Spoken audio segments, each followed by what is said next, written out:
And it really goes all the way back to really the logic of capitalism, which is that the more alienated we are from each other, the more stuff we buy. Okay, say that again. Say that again. The more alienated we are from one another, the more stuff we buy. On my block, we could have one lawnmower for the whole block. It's bad for the lawnmower company for us to share a lawnmower. If you need the economy to grow, then you don't want people to share stuff. It's Mayim Bialik's breakdown. She's gonna break it down for you, because you know she knows a thing or two. And now she's gonna break down. It's a breakdown. She's gonna break it down. Mayim Bialik's breakdown is supported by Athletic Greens. I use Athletic Greens every day. Why did I start taking it? Because I was tired of taking 5,000 million hundred pills, and I wanted to have all the nutrition and all of the gut health and all of the immune boosters without having to take 1,000,000 hundred pills. So, with one delicious scoop of Athletic Greens, you get 75 high-quality vitamins, minerals, whole food source superfoods, probiotics, and adaptogens to help start your day right. This special blend of ingredients supports gut health, your nervous system, your immune system, energy, recovery, focus, all the things. Right now, reclaim your health and arm your immune system with convenient daily nutrition. One scoop in a cup of water every day.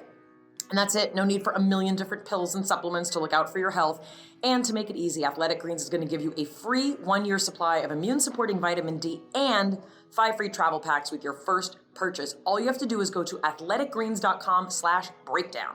Again, that's athleticgreens.com/breakdown to take ownership over your health and pick up the ultimate daily nutritional insurance. Hi, I'm Mayim Bialik, and welcome to my breakdown. This is the place where we break things down so you don't have to. Doing something a little different today. Jonathan and I are together, physically together, and we're in a new location. We've broken free. We've broken free of the podcast studio, and we are here where Jonathan often records by himself, but I am here with him. I would like you to note that Jonathan has set up a beautiful ring light. I'm liking what it's doing for my complexion. That combined with this color glasses in my eyes, which are light. A lot of people don't know I actually have light eyes. And like the lipstick, I did really well. Don't know.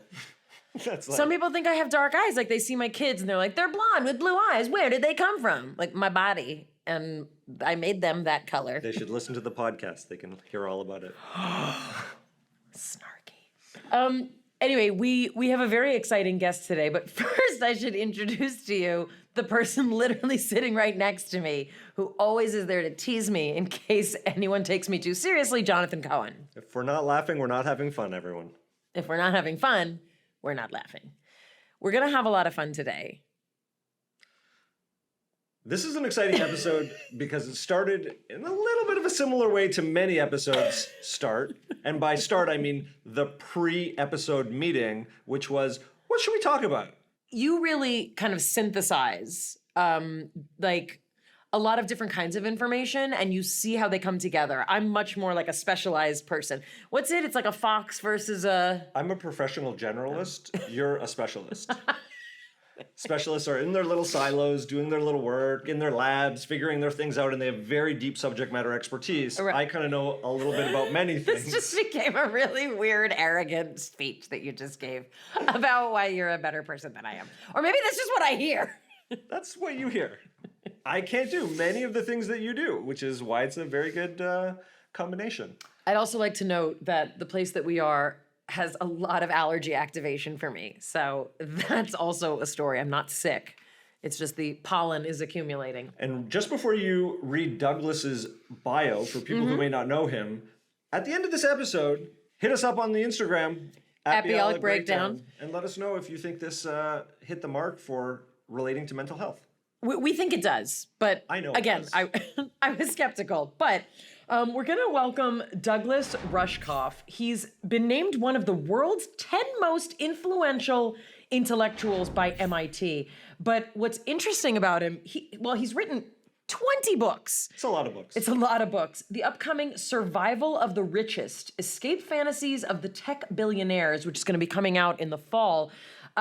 He's a person who, first of all, is trained in theater, like has an MFA. He's like a director, a performer, a real communicator of important information that and he transformed that into a world of reading, writing, and thinking about some of the most important shifts in technology as an extension of an expansion of consciousness. Like, it's big stuff, but he's super, super fun.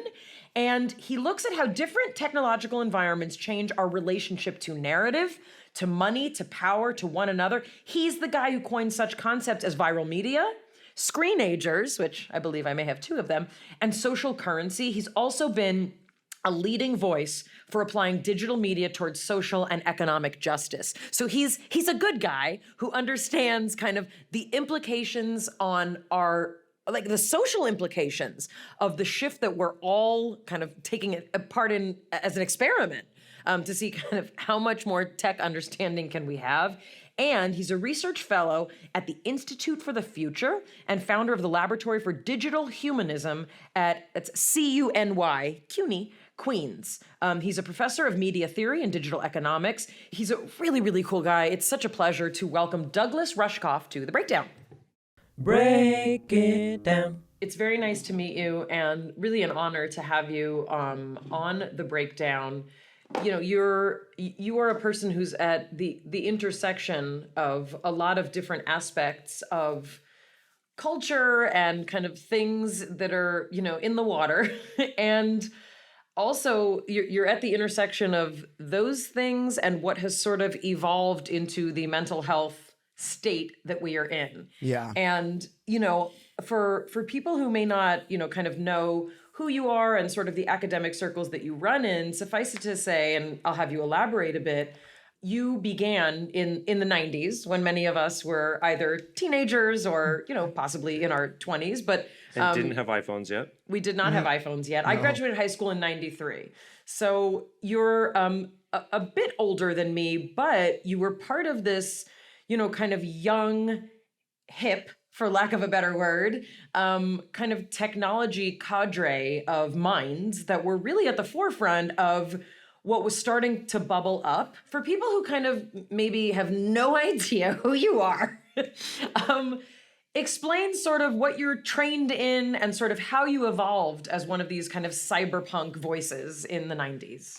Well, it's interesting. I mean, I was trained in theater and medicine. Right? I went to Princeton back in the early 80s. And, you know, George Bernard Shaw, Anton Chekhov, there's a great tradition of theater makers who are also medical doctors. So why not keep that up? But, you know, so I got out of college and went to Cal Arts and all, and I wanted to be a theater director. And I got really disillusioned by theater. I was doing a production of Three Penny Opera where the cheapest seat was $40. And I thought, this is not a way to do Brecht, you know, to do Marx and Brecht and return the people. It was not, theater was so anti-populist in so many ways. And the structure of theater bothered me too, where every story had a beginning, a middle, and an end. And you had to deliver that happy ending to people. And I wanted to send people out into the streets to change the world. And while I was particularly fed up with theater, my best friends from college had ended up, my most psychedelic friends were moving out to San Francisco to become programmers at Intel and Apple and Northrop Grumman. And I'm thinking, why are Grateful Deadhead people becoming computer programmers? So I went up to San Francisco and I started visiting with them, and they would go to Intel during the day and they'd come home at night and scrape the peyote buds off cactuses and trip and then sit at their Sun computer stations and make fractal imagery and all. And there was, between those people, and I was friends with, Timothy Leary and Robert Anton Wilson and Terence McKenna, sort of the patriarchs of the psychedelic movement. And it seemed to me there was one thing going on, that the reason why these companies were hiring psychedelics people is because people who had experienced tripping were comfortable hallucinating things into reality. They would imagine a world and build it, and then people would inhabit it. And that was a scary thing. So they could do it and kids could do it. Kids were comfortable imagining these things. So I became part of, this early, what we call like a cyberpunk, cyberdelic movement, where we believed that the internet, in particular, computers networked together, would allow would unleash the new potential for the collective human imagination, that we weren't going to be individual brains at all, but we were going to become part of something else. And it was the same time there was the Gaia hypothesis came out, that the planet is one big organism. So we thought human beings are like the nervous system, the neurons, the brain. And so we believed that we could sort of launch this big collective rave party, if you will, that society would change. And there were all these different things happening at the same time. Fantasy role-playing games and hypertext and fractals and chaos math and physics and psychedelics and rave culture. It seemed that there was one big thing going on. So I started writing all these articles. I was like the first East Coast guy out West writing about virtual reality and, and email. And I got a job to write these articles for a big magazine in New York. And 2 days before my plane flight, the magazine folded. But I had my ticket, moving to New York. I sat on the plane and I decided all the articles they would have me write are all part of one thing. And so I made a big list and wrote basically a book proposal on a legal pad. And 2 weeks later, I sold it. It was called Siberia, Life in the Trenches of Hyperspace. And it was about this San Francisco scene. And just to be clear, Siberia, like spelled like C-Y, cyber. yeah, not like cyber. Although it's a nice pun for that too, because people think of computers as cold. And I was saying, no, this is actually the warm new thing. But, I wrote it in 91, and then Bantam canceled the book in 92 because they thought the internet would be over by 93 when the book was supposed to come out. There you go. That's the story of my life. But but I wrote that, and then I wrote a book called Media Virus, sort of where I coined the idea that, now we all know about viral media, but at the time it was sort of this radical idea that ideas were going to spread laterally between people. And I lived this very excited life about the new possibilities of digital tech. And then Wired magazine came along and really recast the internet from a cultural, sociological, human potential story to a business story. And people became, once you're putting money on something, you become less concerned with the unbridled potential of humans, and you start to look at how do we increase the probability that our bets are going to pay off. And the way you increase your probability is by increasing the probability that human beings are going to take certain actions. So technology flipped in the mid-90s from tools for people to experience new things to tools to control human behavior, to make sticky websites and increase what they called eyeball hours, which is the number of hours your eyeballs are looking at the screen. And once you take technology and instruct it, algorithmic technology even, to how can you get the most attention from people? How can you get the most data from people? How can you get how can you trigger the most emotional response and engagement from people? They're going to do it in ways that we don't even understand. They're just going to algorithms do whatever they can to get us excited and upset. And so, we've been living in, it's funny, Timothy Leary, when he went online for the first time, he said, "Doug, this is as powerful as acid. This is going to be bigger than LSD." And it is, but if you think about the net as LSD, we've been living on a psychedelic substrate for 30 or 40 years with a ridiculous set and setting. Instead of a set and setting of peace and love and harmony, we have a set and setting of control and extraction. And, no wonder we're having this bad trip. Mayim and Bialik's Breakdown is supported by BetterHelp. There are so many times that we've wished life came with a user manual. Well, BetterHelp Online Therapy is pretty much the next best thing. When what you're doing no longer works for you, it's normal to feel stuck. Navigating any of life's challenges can make you feel unsure, whether it's a career change or a new relationship or becoming a parent. Therapists are people who are trained to help you figure out the cause of challenging emotions, and they help you learn productive coping skills, which makes therapy the closest thing to a guided tour of the complex engine called you. Therapy has been an incredibly important influence in my life, continues to be, and I've committed myself to that's how it's going to be forever. And as the world's largest therapy service, we recommend BetterHelp. They've matched 3 million people with professionally licensed and vetted therapists available 100% online. Plus, it's affordable. All you have to do is fill out a brief questionnaire to match with a therapist, and things And if things aren't clicking, just switch to a new therapist anytime. Couldn't be simpler. No waiting rooms, no traffic, no endless searching for the right therapist. Learn more, save 10% off your first month at betterhelp.com/break. That's betterhelp.com/break. Mayim and Bialik's Breakdown is supported by Rothy's. If you're anything like me and Jonathan, you're pulling out dressy outfits, cozy outfits, cold weather outfits because it's the holiday season. And of course, no outfit is complete without a great pair of shoes. But you know what I found?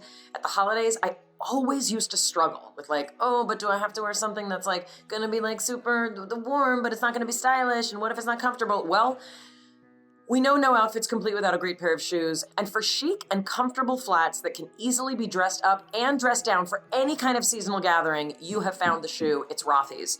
They're 10 out of 10 in our book, and they just released the coziest merino wool slippers for when your day is officially over. You may have heard of the point and the flat. I've talked about those here from Rothy's. They also make sneakers, loafers, ankle boots, and more, including 2 new sneaker styles in sizes for both men and women. Get stylish shoes, versatile and durable enough to wear all the time with Rothy's. Also, get $20 off your first purchase at rothys.com/breakdown. That's ROTHYS.com/breakdown. Mayim and Bialik's Breakdown is supported by ZocDoc. No one knows what you're looking for in a doctor better than you, and no one's better at giving you the tools to find the perfect doctor than ZocDoc. What it is it's a free app. It shows you doctors who are patient-reviewed, they take your insurance, and they're available when you need them. Imagine that. On ZocDoc, you can find every specialist under the sun. Sometimes I need to fix my teeth. Sometimes my back is hurting. Sometimes I need to get a mole checked out. That's pretty much me in this ad. Well, ZocDoc's got you covered. Their mobile app is as easy as ordering a ride to a restaurant or getting delivery to your house. You can search, find, and book doctors with just a few taps. Every month, millions of people use ZocDoc. We're 2 of them. It's our go-to whenever we need to find and book a quality doctor. What do? You go to ZocDoc.com/breakdown. Download the ZocDoc app for free and then start your search for a top-rated doctor today. Many are available within 24 hours. That's ZocDoc.com/breakdown, ZocDoc.com/breakdown. That shift that you talked about at the end between this endless world of possibility and this, I don't mean to call it capitalism in a bad way, but the capitalization of this idea to drive behavior, drive specific behavior to monetize eyeballs. That's the thing. When we were hackers, we used to look at computer systems for what we called exploits. An exploit is where the kid finds, oh, I can get into the air conditioning system at the mall by going in this back door. I found an exploit and I can raise the temperature in there and have fun. Now we look for exploits in human beings, right? So we're training technologies to look for exploits in the human psyche, in the human personality. And then we wonder why people are so upset.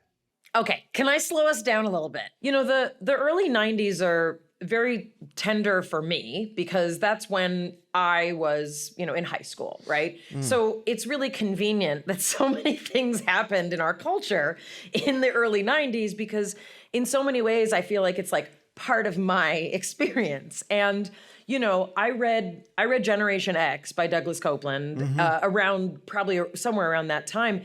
And it really blew my mind. When I entered college, we were given this thing called an email address. No one had personal computers at that time. And we had to line up in the coop, like it was like the co-op, of UCLA. And there was like maybe sometimes 2 people waiting and you would line up to get on a computer, like to check your email, but you so rarely needed to do it that you would just like drift in. And then, within the 5 years of my undergrad, it went from that to that weird Apple computer that had the blue dome in the back, and it was like so exciting that it was clear and I didn't know what I was looking at. But so many things shifted, but what you're talking about is also like a coalescence of a concept about what we can perceive and experience. So if you can describe a little bit about how that culture then mixed with this kind of technological revolution, it's really an extension of an expansion of consciousness. Can you talk a little bit about that? Yeah, from 2 perspectives.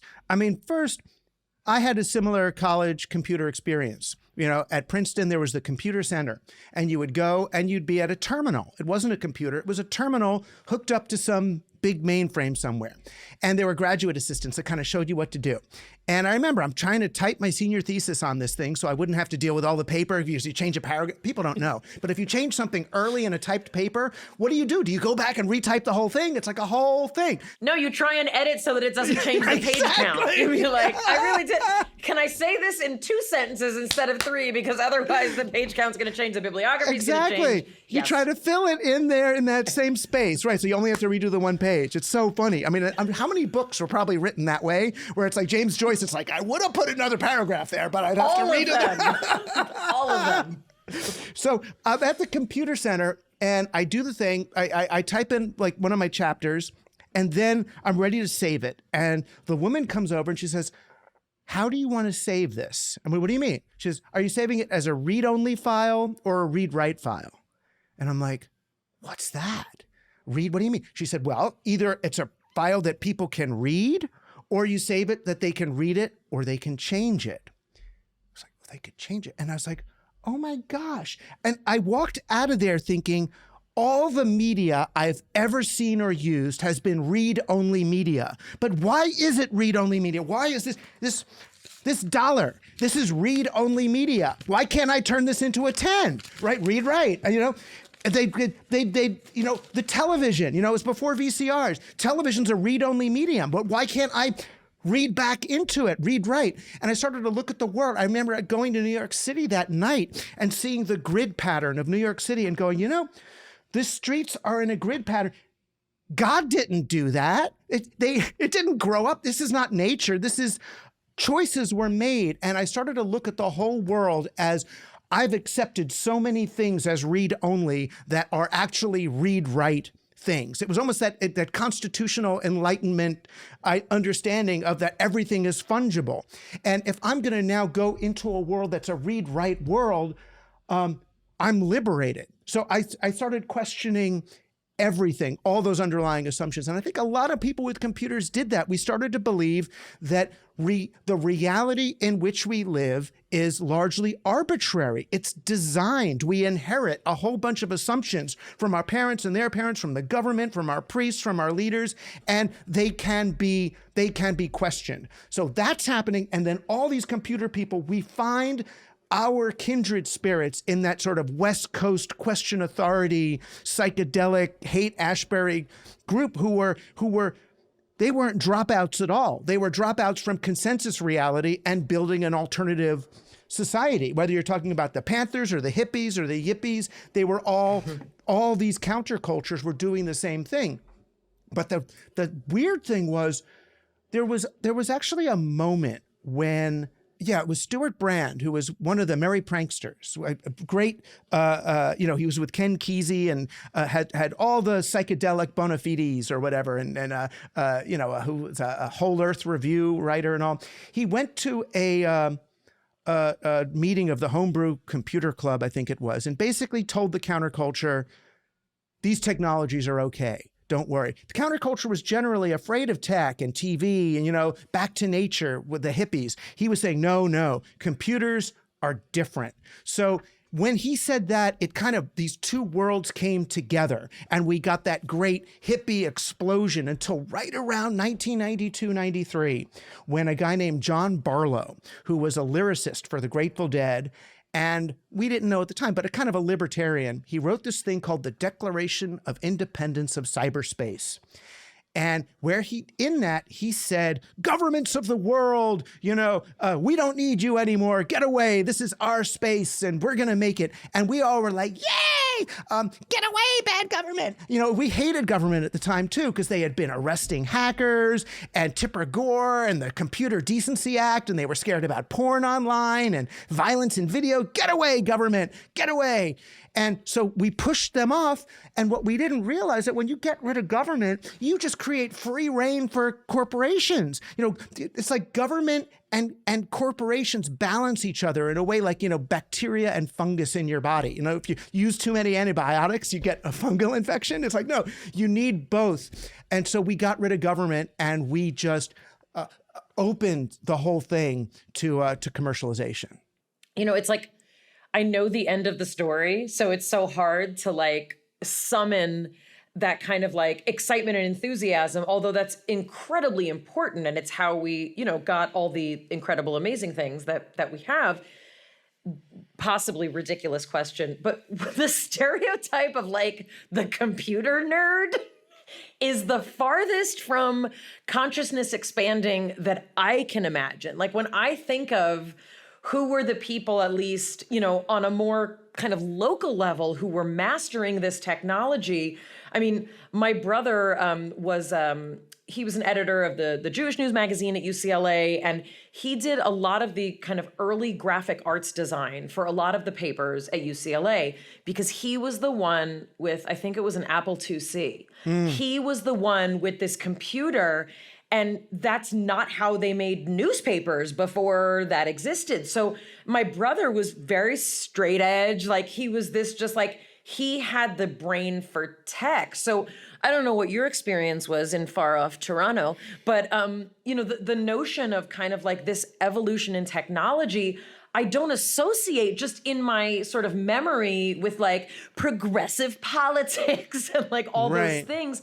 I know that was part of it, but there also was this whole other world of just like the ability to just like geek out on a set of information that was accessible to a certain kind of brain, Do you know what I mean? Like, but the freedom to geek out, that is the revolution. It's not just Revenge of the Nerds, although it is partly that. And from your own dramatic work. I mean, we should all, the cool is the enemy.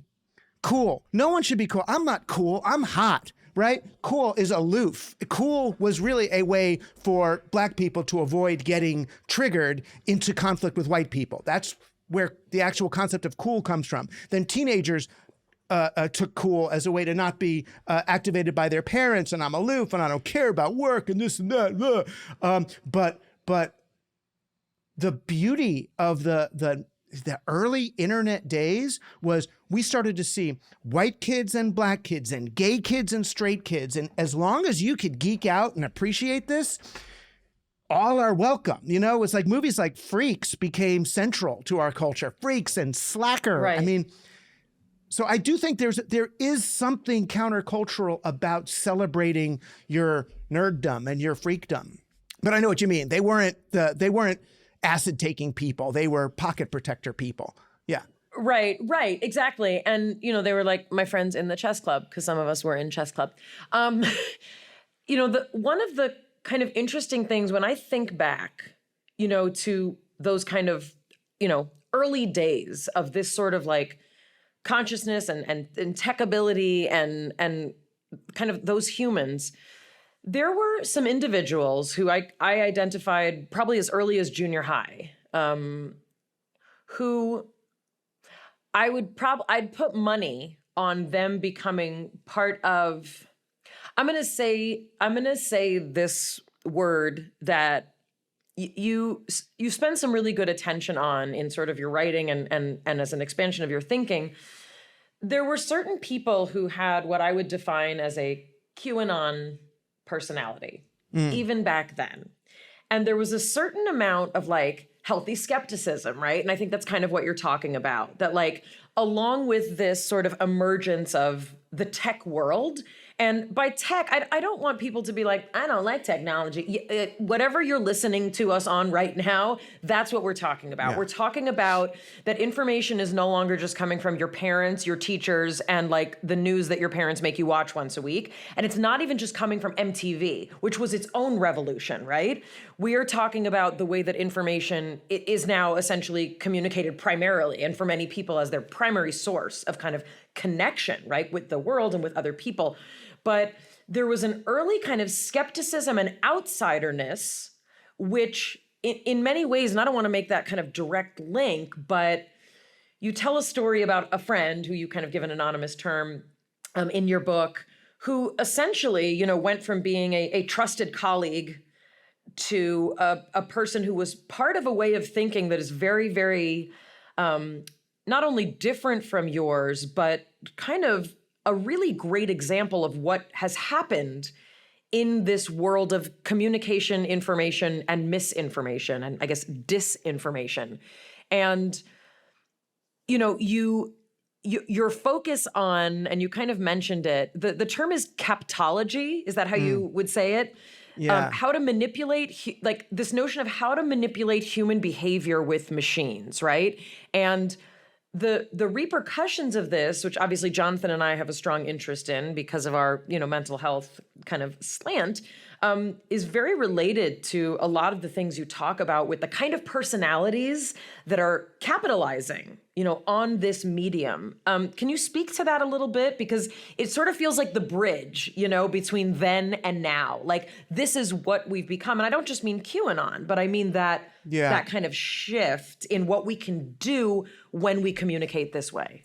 Well, it's weird. There's a confluence of a few different things that have led to this. You know, the first, and I was writing about this in the late 90s, and certainly in this book I wrote called Present Shock in 2013, which was looking kind of at the what happens when everything's happening now and you're in this onslaught. And one of the things that happens is the Aristotelian story that I was rebelling against with theater, you know, that Aristotelian arc, beginning, middle, and end. The beautiful thing about the net and hypertext is it breaks that down.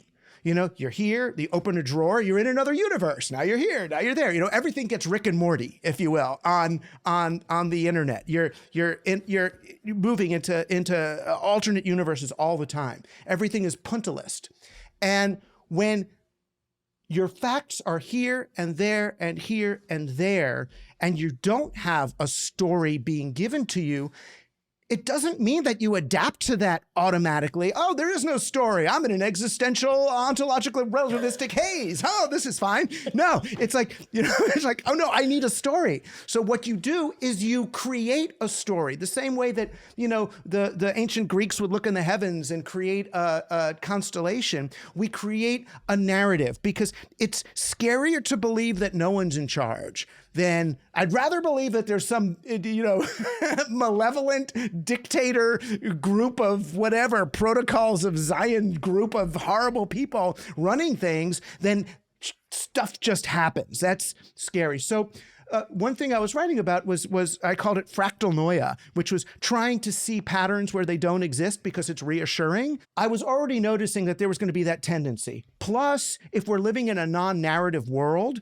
people really ache for conclusion. They can't just live in the present. What do you mean? Life just goes on? There is no salvation? This is it? I mean, I used to say, you know, the Christians had the good news, the Jews have the bad news, right? The bad news is, this is it. No, this is it. But Sully, this is it. It's fine. Just this is it. You know, no, we're not getting anywhere. There is no, you're not. No, it's now. It's here. It's now. If you're not being nice to someone right now, you're not being nice. You know, that's really hard for people. They want the ends justifies the means. Let's just go up this hill and go up the thing a little bit longer and then we get there, right? So people are aching for conclusion. So, and when there's no ready conclusion, they get apocalyptic about their conclusion. They'd rather the world end in a fiery apocalypse and there be no end to the story at all. Mayim and Bialik's breakdown is supported by Ritual. Does your probiotic contain clinically studied strains? Well, meet one that does. Ritual Synbiotic Plus has 2 of the world's most studied strains with over 350 publications of human clinical trials. We love starting our day with Ritual because we love Synbiotic Plus and we believe in gut health. It's a real thing. What makes the components here so clearly Ritual? Well, they're science-backed and they're research-stacked, especially if you stack them up against the leading direct-to-consumer and top-selling probiotics on the market. That's a big deal. Also, Ritual is more than a probiotic. It's actually a 3-in-1. Never even knew this was a thing until Ritual. It's a prebiotic, a probiotic, and a postbiotic that supports a full, balanced gut microbiome. Synbiotic Plus and Ritual are here to celebrate, not hide your insides. No more shame in your gut game. That's why Ritual's offering our listeners 10% off during your first 3 months. Jonathan, they go to ritual.com/breakdown to start Ritual or add Synbiotic Plus to their subscription today. Isn't that right? Yeah, they do. Mayim and Bialik's breakdown is supported by My Weekly Panic Attack. And no, we don't mean literally my weekly panic attack. Dear listeners, Jonathan and I want to tell you about a new show that we think you'll like. You're obviously interested in mental health if you're listening to us, but how about we combine that with some really good laughs This new podcast is called My Weekly Panic Attack. My Weekly Panic Attack features Philadelphia-based therapist Remy Brooks, who has OCD, she has anxiety, she has depression, so she lives on both sides of the fence of mental health, and she uses humor to cope. She's been called the female Larry David, which sounds good to me. And together with her best friend Liz, Remy breaks down the horror and humor of daily life. It's a show about the embarrassing things we all do and how some of those things might actually stem from our anxieties. For example, when Remy accidentally steals a car and doesn't want to admit to herself that it isn't her car, but then the police arrive, well, you'll have to hear the rest on the show. It's a show for anyone who deals with depression and anxiety and wants a safe space to laugh about it with two friendly voices. Jonathan, tell them where to go. Look for My Weekly Panic Attack anywhere you listen to podcasts. You have pattern recognition being done inappropriately. You have people yearning, so addicted to narrative that when narrative is taken away, they ache for conclusion. And apocalypse, it's very ripe for a QAnon to happen. Now, the beauty of QAnon in some ways was the first great interactive novel.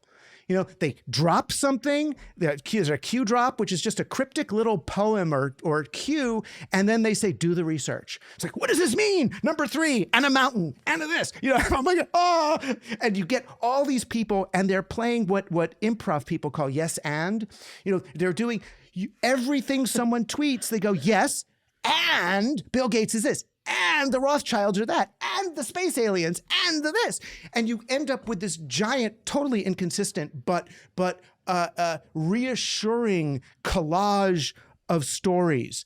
And that then combined with this thing, it's a long story, thing called Gamergate, which was basically a bunch of angry young men got corralled into a fake news conflict about, the women and social justice and nonviolent things that upset them. So there was this sort of pre-existing angry gamer culture online that Steve Bannon and some right-wing people looked at and said, these could be our troops. And very consciously said, let's use that anger. These, if you want to go psychologically, what it is young men who need a non-castrated male role model to feel okay about themselves. Let's get them. And they kind of banded that, combined with the paranoia, combined with Jeffrey Epstein and child abuse, to create this giant, almost appropriate metaphor. There's there's almost a poetic analysis, right, of our existence as humans being indeed like either, I don't want to say treated like children or spoken to like children by this sort of like parental and patriarchal entity.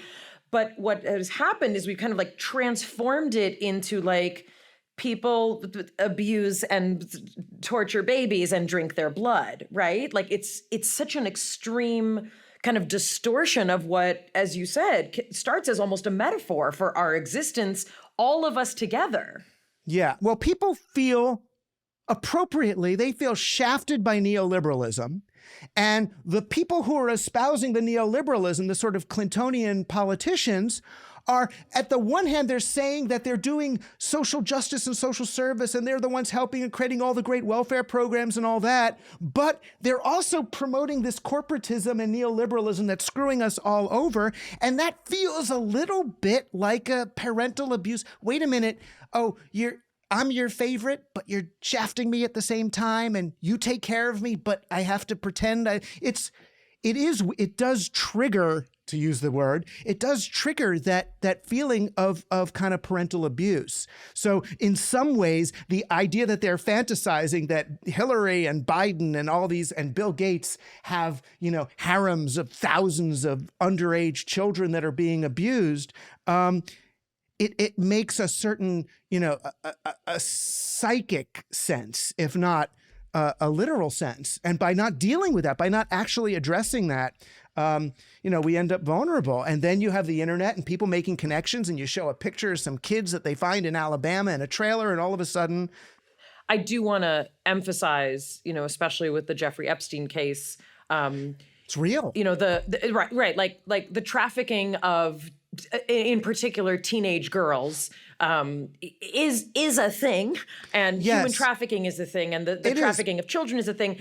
But the conversation that we're having is specifically around this sort of ritualistic behavior on the part of the liberals. And I pulled a quote that I sent to Jonathan. You said, what we have is a system and a reality of oppressive governments, corporations, and wealthy individuals intentionally fomenting, fancy word, or seizing upon, in particular, natural and military disasters to establish neoliberal policies, entrench particular business interests, and build gated communities. So can you speak a little bit about this sort of, I usually I just call it elitism because I'm like an old person and that's just what we used to call it. But can you kind of explain this sort of like shifting, when you talk about neoliberal policies, can you sort of explain for those of us who think that we're liberal, but it turns out maybe we're just moderates? Can you explain what that process is by which governments and corporations and wealthy people are kind of capitalizing on our insecurities to sort of push their own agenda, and kind of what that does to us as a culture? I mean, there's two kinds of liberal. There's liberal when we talk about like liberal values, I think people should be able to smoke pot or be gay or whatever, that. And then there's liberalism, which traditionally means like libertarians, like free market, neoliberal is that as long as corporations are making money, it's all going to be okay. And that's a problem. We live in a world where when there's a ecological disaster, an environmental disaster, we count that as good for the economy because the amount of money you have to spend to clean it up increases the GDP. So, when the International Monetary Fund or the World Bank does a loan to a corporation and they go and they destroy the topsoil in an African nation, they count it in the good column financially, right? So when you realize that this kind of math has no values, you realize that, if everybody gets cancer and we have to do this much chemo to heal them, good business. And the pandemic is a great example. How many billionaires were created, you said, like from the pandemic? A lot. I mean, it went up by like 20 or 30%. Exactly. The people who knew how to bet on it. I mean, the conspiracy theorists will say, therefore they created it.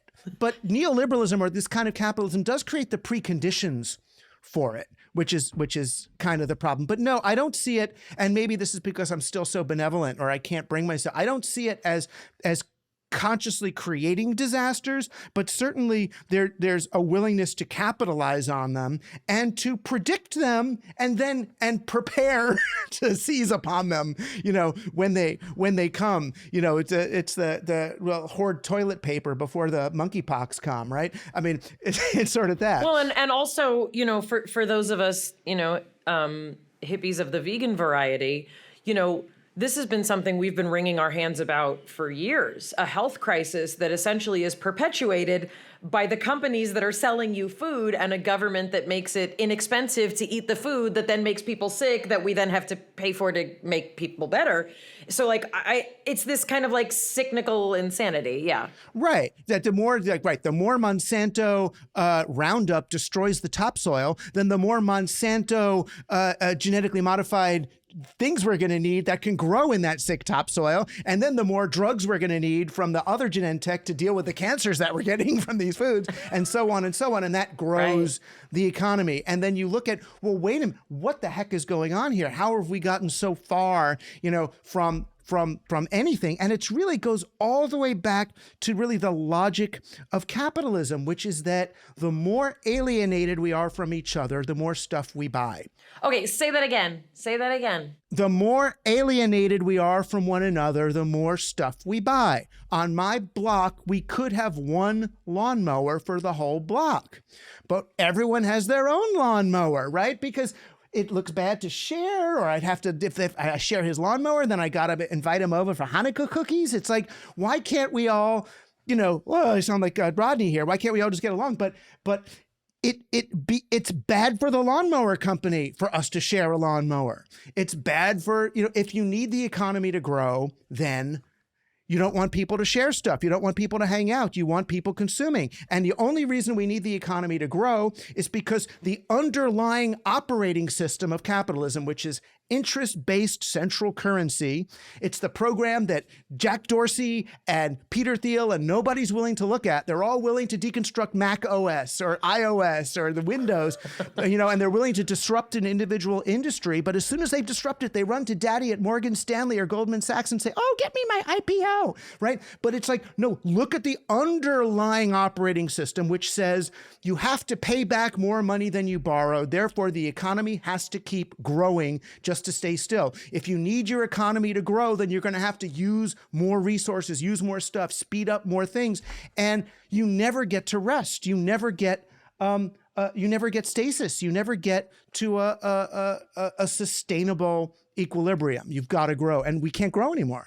And this is sort of where, like, you use some initials I don't know, but I get the idea, because these are really big concepts. And like, I don't know that, I mean, if I was assigned to read one of your books, for example, like for a college class, like I would get through it. But on a daily basis, right? Like I'm trying to understand the practical implications of what you talk about. And I'm going to just be super honest. It makes me feel helpless. It makes me feel despondent. It makes me want to like literally run for the hills. It makes me want to say to my teenagers, no one gets a phone anymore. We're going to live in a cabin. And I just, like, it makes me feel like, how are you going to buy the land and pay for the cabin? How am I going to buy the land? Interest. I don't know. Right. I will sing for my land. But what I wanted to sort of also like, harass Jonathan to sort of talk about is like, Jonathan is one of my favorite people who's an example of someone who lives very deeply immersed in these ideas, these concepts. Like he gets it. He thinks like that. And I can't say it doesn't depress me. Well, right, but you also have a real appreciation for human contact and human interaction. That's something you crave. I'm happy to ask this of both of you, but like, how do we live if we have this information? Because I kind of wish I didn't know. You know what I mean? I kind of wish I didn't understand the massive implications on how this impacts us socially. And like, I want to think that when Bill Gates does something good, he's just good. And I want to think that when the pandemic happens, like everybody's going to help each other. And then I see like, oh, people of color and people of a certain socioeconomic status are just like not being helped, and like, it makes me really depressed. So I'm happy to turn it over to either of you. Like, what are we supposed to do? I'm going to let Douglas answer most of this. The little caveat that I'm going to throw in, though, is because Mayim and I are often in this conversation. She's like, too much information, like, it's overwhelming. What am I supposed to do with it? And my message is, if we're not unpacking, as you described, the underlying operating system for how incentives are being created, and our behavior is being driven, and the tools that are in front of us and what they're driving us to do, then we're blindly going along with, I guess, these, whatever current is being created. So maybe we should burn it all down. Is that the solution? Just like burn it all down. No, well, that's the Bannon solution, right? That's what they want. It's called accelerationism. Bring on the end times. No, I mean, first, it is true that these effects are totalizing. They seem to be everywhere in every action you do. The beauty of that it means that in every action you do, you can undo it. Every single thing.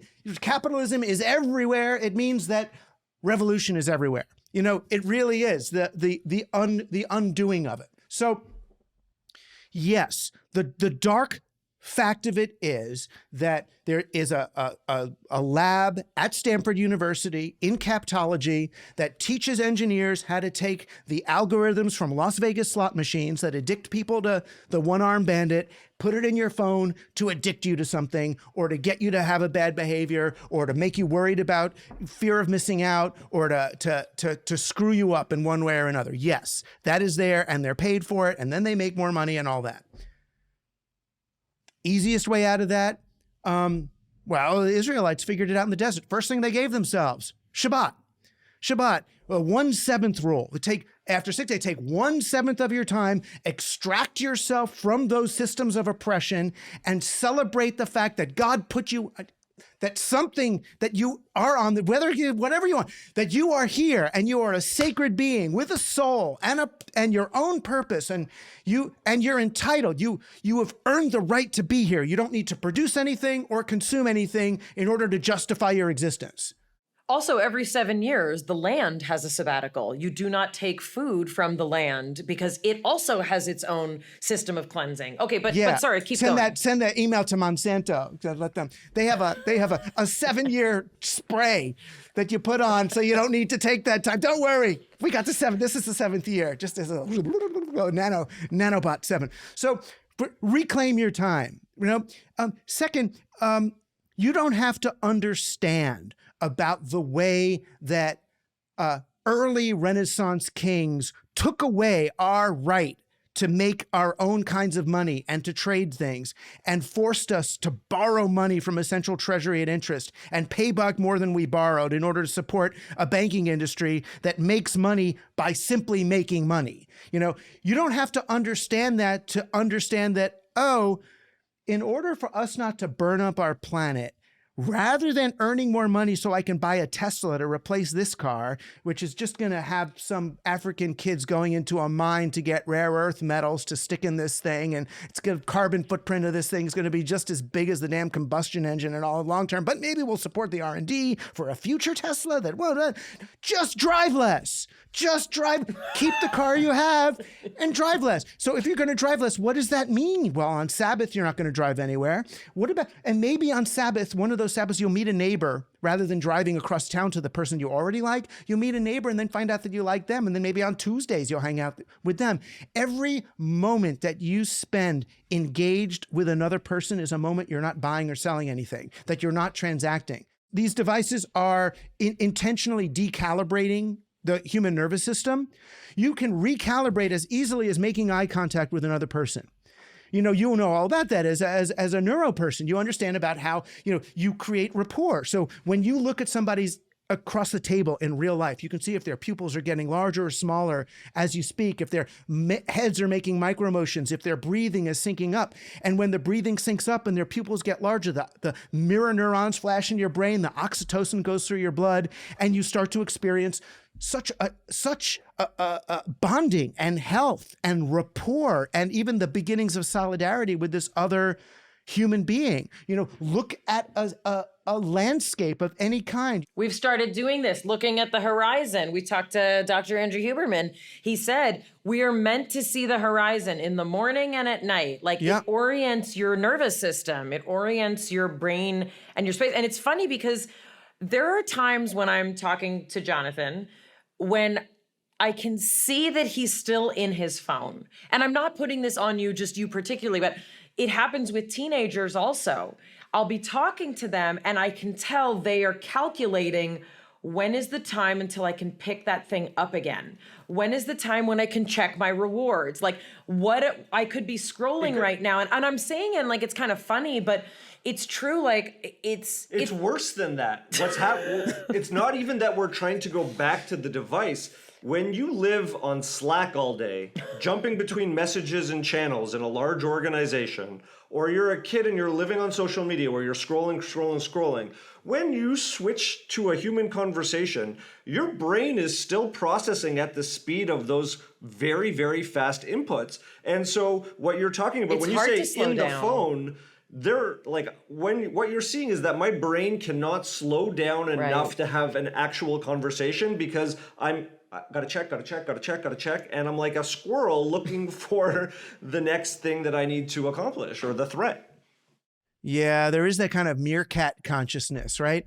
Because you can't actually multitask. The brain doesn't multitask. We don't have parallel memories, We need to know the brainwave state that we are putting ourselves in during certain behavior, if only so that we can build in transitionary times or know how long we're if, for example, if I go running, I know how long I run for, and I know that if I run for, an endless amount of hours, that's going to have an impact on my body, and I'm going to have to recuperate.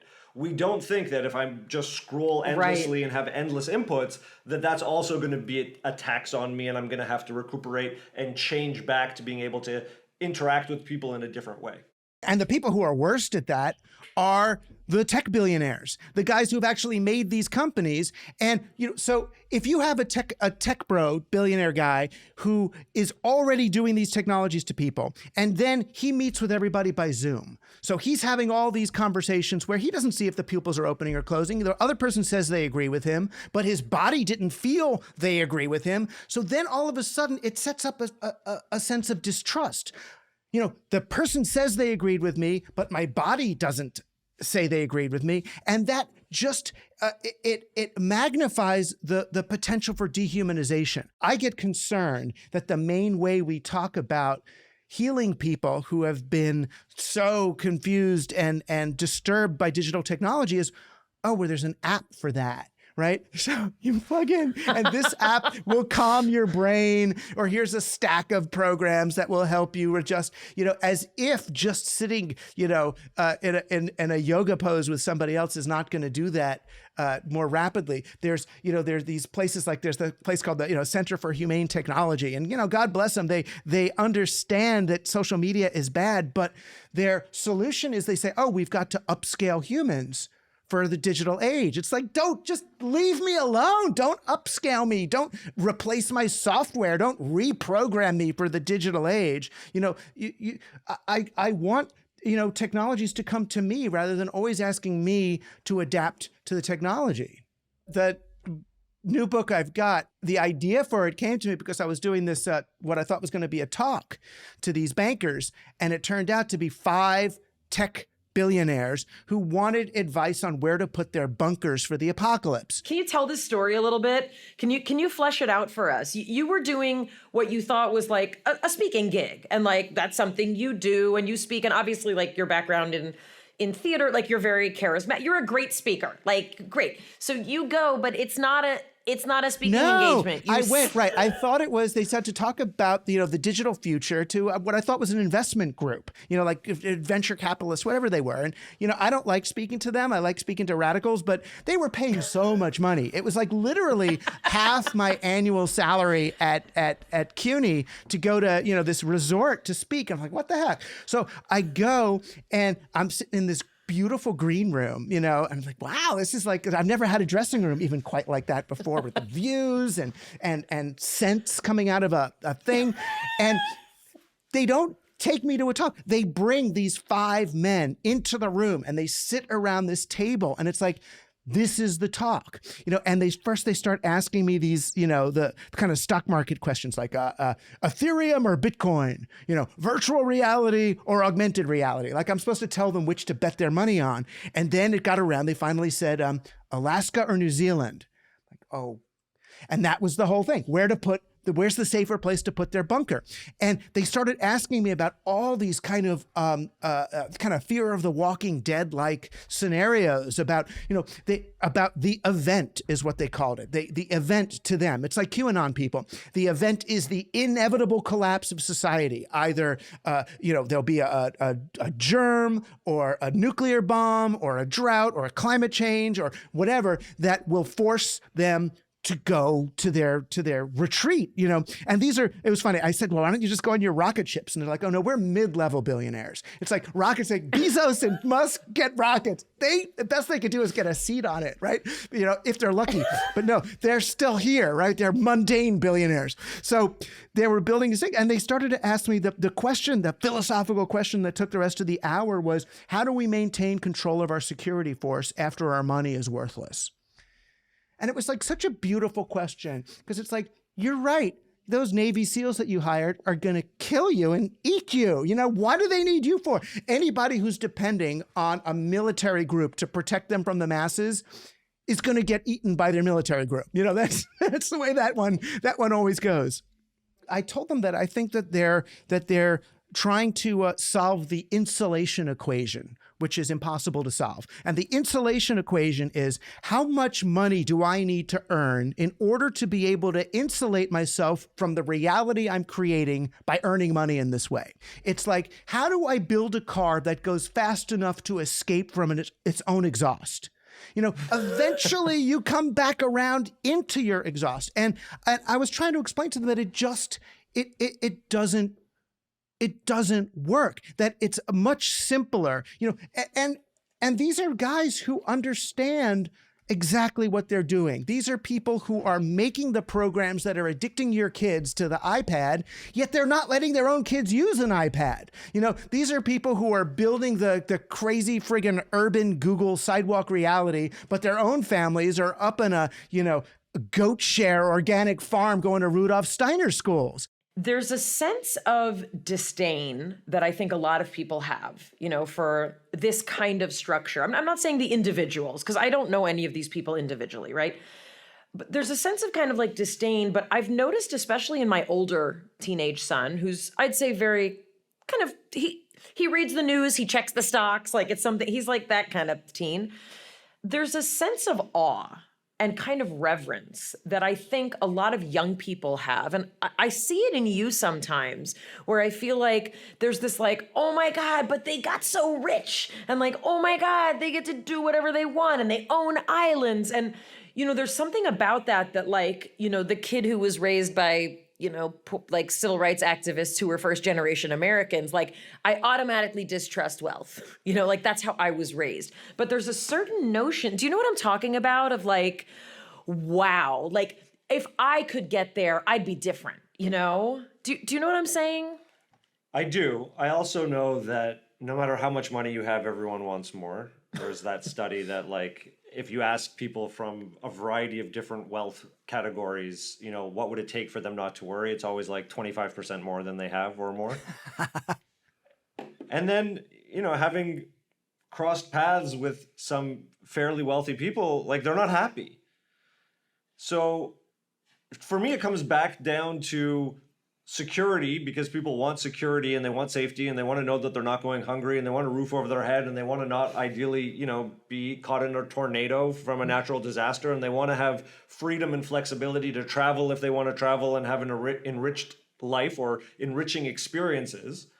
We also want to be able to have human connection, which I think we've failed at generally, and the structures of our society have not bred the incentives to, again, share the lawnmower or know your neighbors. And that's the thing. Once you have to add an incentive to something, it means that people don't want the thing. The beauty of socializing with someone is you don't need an incentive. It's lishma, you know, you do it for its own sake. That's the beauty of it. Yeah, but how do you teach? It's very hard to teach that to teenagers, though. Yeah, but you know, in terms of the idol worship of Elon Musk or Peter Thiel or somebody, I mean, you walk around New York City in the 90s and you'd see kids wearing Scarface t-shirts, you know, and I'm like, guy's a friggin' drug dealer, and you're wearing it's like as if this is your hero. It's not even Che Guevara. I mean, it's not even some political pretense. It's just a mobster, and this is like that's your role model. I mean, so I think when you look at a Musk more than a Zuckerberg, there's people. It's the same reason people like Trump, you know, or Steve Bannon. There's like a bad boy, not going to listen to anybody thing that a teen boy in particular is gonna admire. You know, he didn't take no shit from nobody, you know. I think there's also one more component to that, which is we're not great at doing things or even knowing what types of activities and how to spend our time in a way that provides us enjoyment.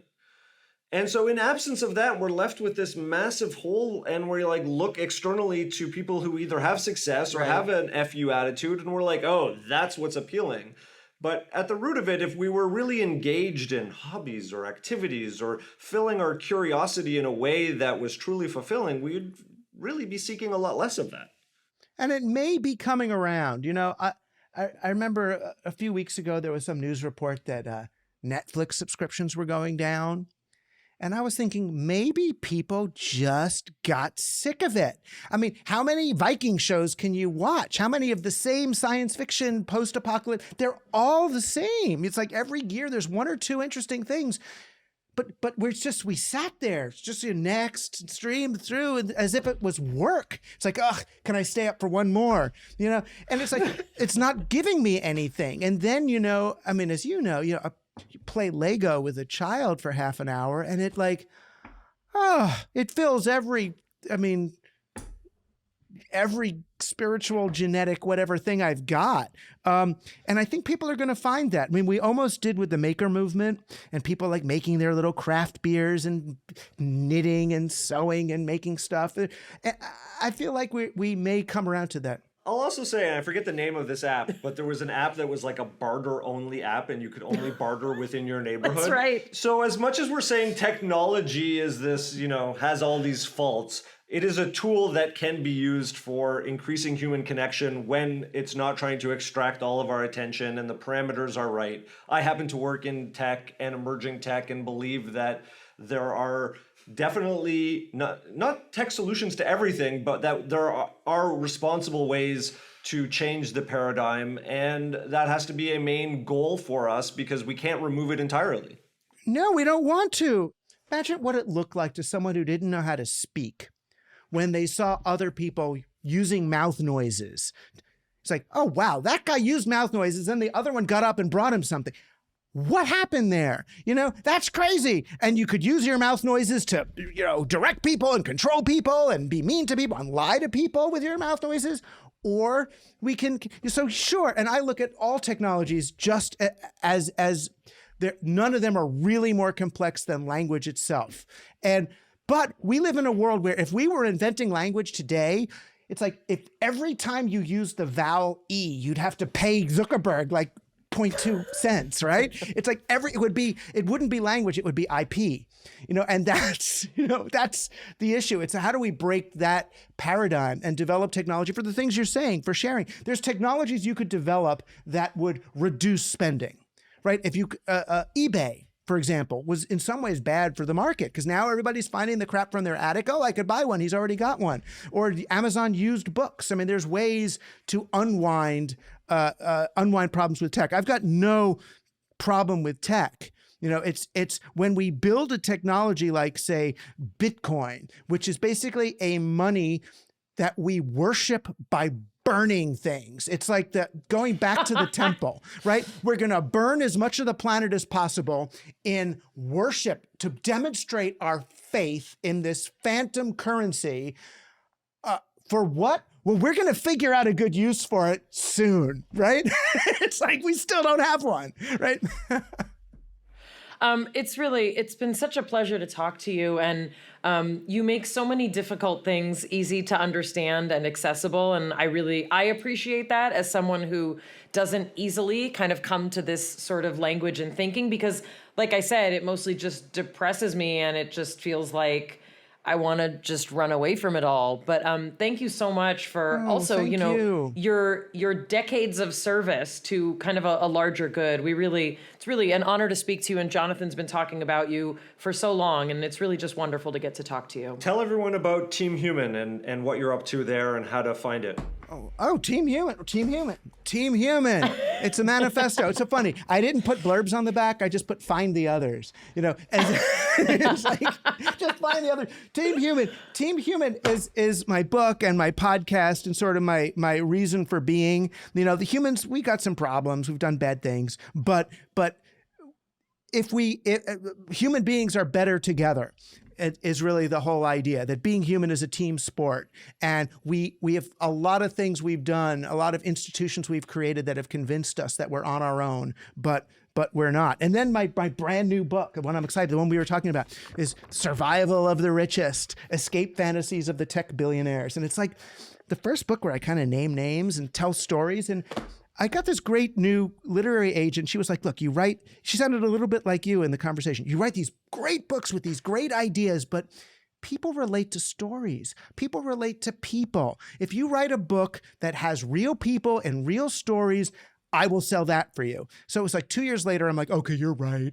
Here's, and it starts with that story of the billionaires. And then my friend who became QAnon and these ones. And it really, people do need, I should take my own Team Human lesson. People need to see other people experiencing something in order to be able to relate to it. Not just me saying, in ancient Rome, the government used this.